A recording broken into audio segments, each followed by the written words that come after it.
Hey guys, Bucket Pairs coming at you again with another deck profile. This one is obviously Dino Rabbit, as you can see, but the reason I'm doing this profile is because from what I've been hearing, there's a lot of talk going on about of what's better, Dino Rabbit or Evil Rabbit.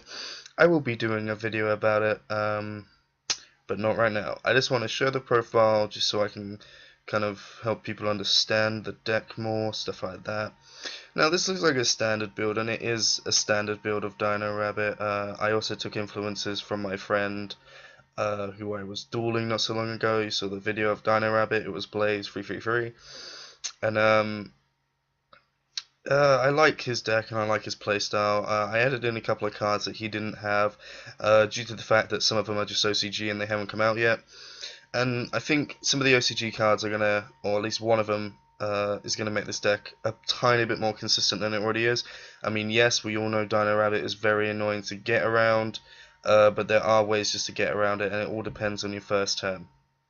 But enough about that, I will continue the deck profile. So, obviously, we have two rabbits. You know, it's the main way that we exceed. It's the only way that we really go into Lagia or Dolka, so it works.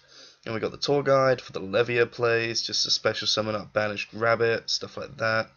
Or we can go Lava Golem just for a push for game. We then got the Sangan and Night Assailant to go with it. The reason I'm running a Night Assailant is just because if it's a mirror match, you can just set it, or at least if you're going up against Evil Swarm, just set it. They'll probably go into Ophion, attack into it. They haven't got protection against effect monsters, so there. I've got a Summoner Monk in here. I showed this in my last Dino Rabbit video with the live action stuff, but I never really could explain why it was so good. The only reason I'm running the Summoner Monk is Lava Volchain or Gaga Cowboy. Because, you know, we're not always going to want to waste our sabers just to go for Lava Chain and Gaga Cowboy. It would make no sense using Rabbit and going for Lava Volchain, because Lava Volchain is the only thing I really use to get the Rabbit, and that's its only purpose for me in this deck. But if you notice that your opponent has a much more powerful monster than you and thinks he has it, you can just go for Gaga Cowboy, and it works. And then again, if you're going up against a deck that requires the Grave, just Abyss Dweller, that works as well. But either way, I have two Thunder King Ryos. It just keeps like the lights up in deck, and plus first turn Thunder King Ryo can kind of hurt some decks. Like you slap down a Thunder King Ryo. If Mermails do not have the one that pops monsters, they can't really do much from what I've heard. I have not really gone up against Mermails yet, not the proper build anyway that everyone has been talking about. I've seen a couple of fun builds. It doesn't really impress me, but I have seen how the competitive version actually does, and it's quite annoying from what I can tell. Now we got our vanillas. We got the free sabers and the free Cabazuls. Then we got two effect veilers. You know, effect veilers is just nice because mirror matching and certain decks just require their effects to go off.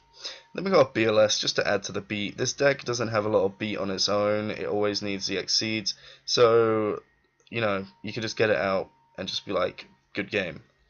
Then we got the free Forbidden Lances. You just activate these in the damage step, and when your opponent attacks into a Lagia or your Dolka, they lose 800 attack. Pff, they're dead. Quite a lot of boss monsters can't even keep up with that. Then we got the Dark Holes, Heavy Storms, Free MST, Monster Reborn.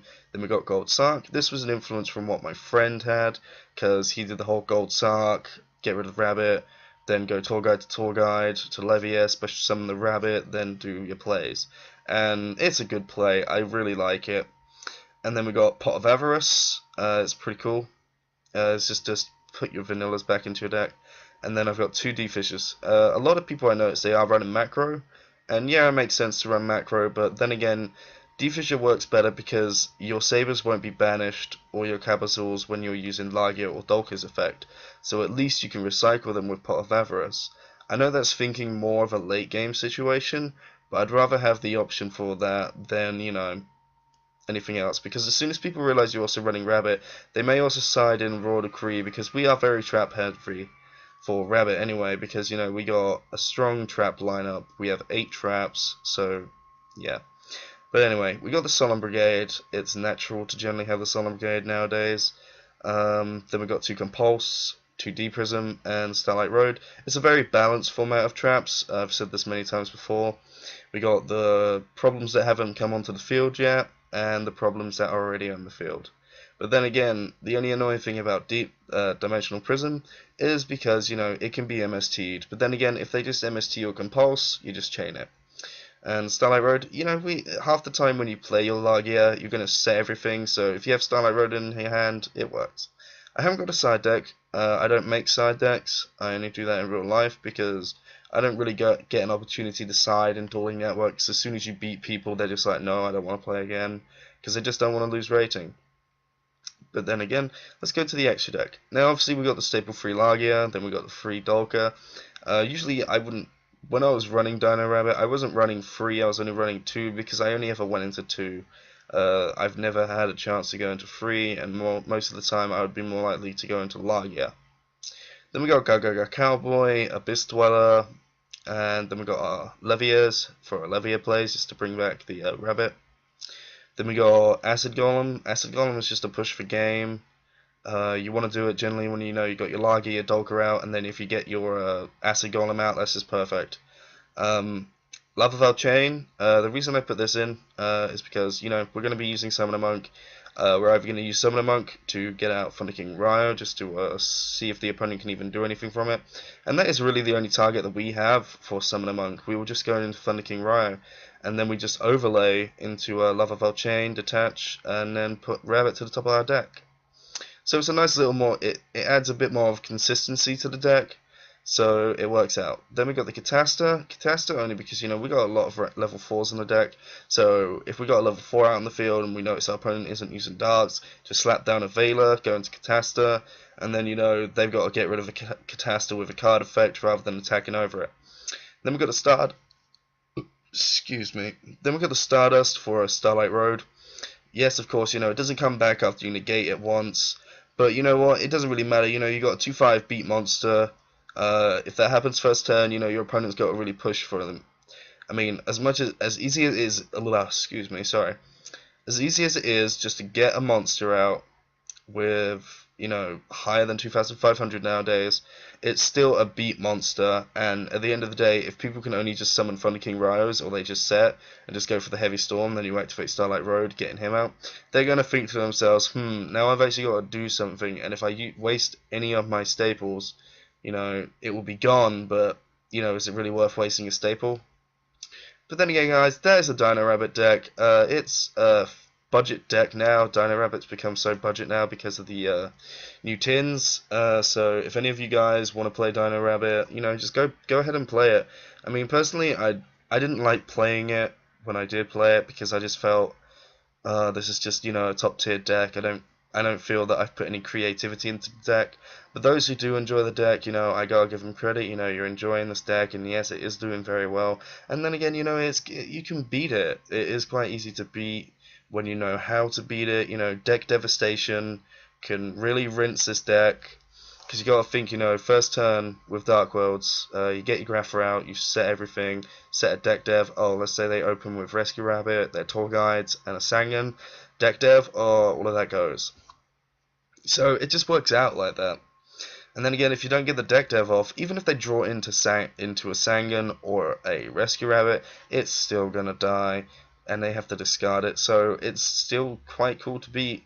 Obviously, the first turn for Dino Rabbit is very powerful, and it matters. First turn for most decks does matter, but for Dino Rabbit, I think it matters the most, along with wind-ups. Because wind-ups, you need to have that Shockmaster. Sorry, why did I say Shockmaster? You need to have Shark Magician. And I know a lot of people say, like, oh, wind-ups do with Shark Magician. But, I got a side with some YouTubers, YouTubers as well, that, a lot of people that say that don't even know how to do the Magician Shark combo. It's a complex combo in its own way, but when you learn it, it's just natural to do it. I know how to do it briefly, but I have to keep reviewing it. But I don't play wind-ups nor Dino Rabbit. But this, I think, is a good format. I'm going to be doing a couple of duels with this deck, just have some fun. I know I'm going to get a lot of shit for it. Excuse my language. I mean, not a lot of people on Dueling Network really like Dino Rabbit. They see that people just use it just, to buff up rating.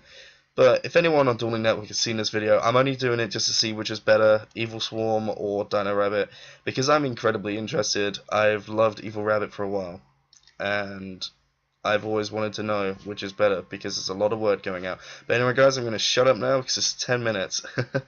I'm going to be going now. I'm going to sign out. So please rate, comment, and subscribe. I will be doing more videos like this, stuff like that, and hopefully I can just make my mind up on what I think is better on a personal note. So, I'll see you guys later. Goodbye.